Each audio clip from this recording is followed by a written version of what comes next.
Hey, have you always wanted to grow garden but you don't have any enough space? Hi, I'm Joe Myers, Papa J, and I kind of want to show you what my stress reliever is. With the daily life, sometimes you just need an outlet. So I kind of want to show off my garden. Now we do have a little bit of space here in the backyard. Kind of show you all around there. But that wasn't always the case, and we've always were constrained with space, and so I'm going to kind of show you an idea that you can have, and I'll have other videos to kind of show you the details on it, but I want to kind of show off some of my plants here. So let's go ahead and get this turned around. So these are some of my plants, and as you can kind of see, we have kind of Lowe's buckets that we have them in. You can kind of go pick these up, roughly about $4 or $5. And so this particular plant we have is a spicy banana pepper. I bet you didn't know that banana peppers actually came in a spicy form. They do. I didn't pick up any sweet ones this year yet. I may go do that. We've got a habanero plant that we're going to try to get some habaneros off. These are my 2 jalapenos. As you can see, they're already growing jalapenos. One thing about jalapenos is if you want the heat from them, let them ripen to red, and they'll actually be hotter than when they're in the green form. Now these are my gypsy plants, and we'll actually do smaller videos to talk about them a little bit. Gypsies are sweet pepper. I like them better than the bell peppers. We did bell peppers one year and really didn't get a ton, but one thing that's cool about sweet gypsies is that they produce a lot over, I think we only got like probably 2 or 3 from each bell pepper plant we had, and when we did gypsies last year, we actually got quite a bit. That's my watermelon plant there. We're actually just testing out watermelon. I may actually transplant him somewhere else. Now let's go ahead and take a look at one of my tomato plants. This is, I believe, this is my tomatillo. As you can see, he's flowering there, which means he's going to produce a tomatillo tomato. And then this is another experiment that I'm doing.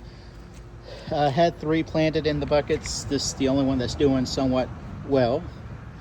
This is a corn. So my dad gave me a corn seed, and we kind of just tested them in these buckets. As you can see, these are white buckets. I'll have a link in my description where you can actually just order some of these off Amazon, so you don't have to, do a lot of trekking all over to grab what you need. All right, let's go take a look at some of my tomato plants. These are my tomato plants. As you can see with my tomatoes, I have tomato cages. It kind of helps once they start producing, keeping them up straight. As you can see, they do have some skinny stems. Even that bad boy right there. And as you can see, that tomato right there is getting rather big. Let's kind of circle around.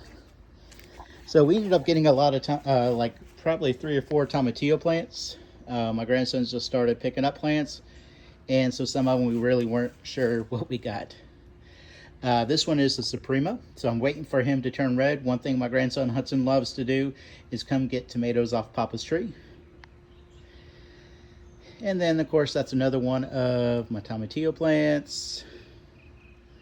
And as you can kind of see here, get this little spider web out of the way. You can kind of see the start of tomatillo forming. Here's another good one right here. You can kind of see that tomatillo. And then tomatillos are really good for making a green salsa.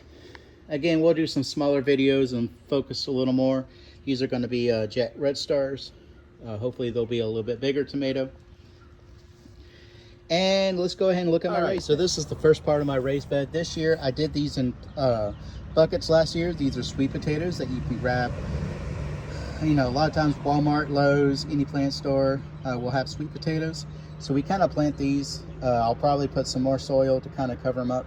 But basically a sweet potato is the root.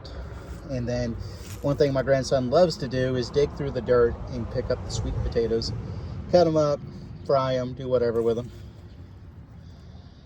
So this year we're putting them in the raised bed to see if they do a little bit better than they did in the buckets. And these are my cucumber, my purpless cucumber plants. They're actually growing pretty well. I have these trellises because cucumbers like to climb. And so we're trying this out.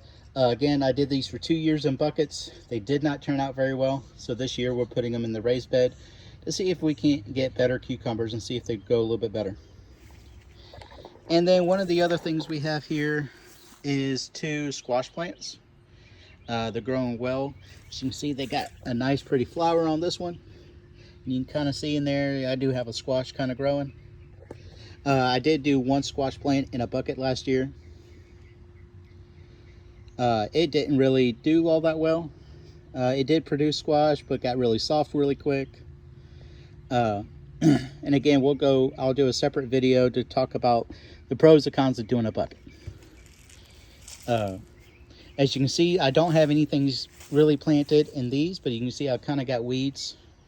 And we'll do another video about raised beds and a way to keep the weeds down. But one of the things you can do is what I've done kind of in some over here, and especially with my cucumbers, even though there are little bits here and there that I kind of got to pick out, is you can lay cardboard underneath and put soil on top. That'll keep kind of the weeds down, but also what it'll do is eventually turn into compost.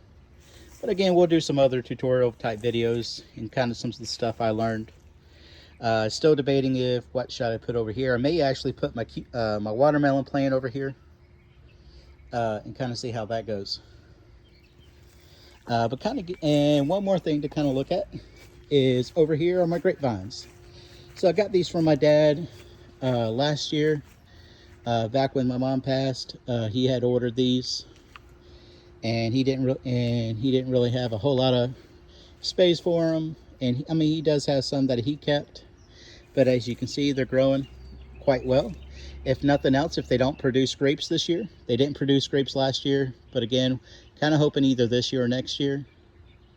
But as you can see, it makes a nice little decorative piece, kind of using that lattice there. So yeah, my backyard is a decent size that we can do different things, but one thing we're going to kind of focus on, and one of the tips that we kind of want to give, is just there on the back porch.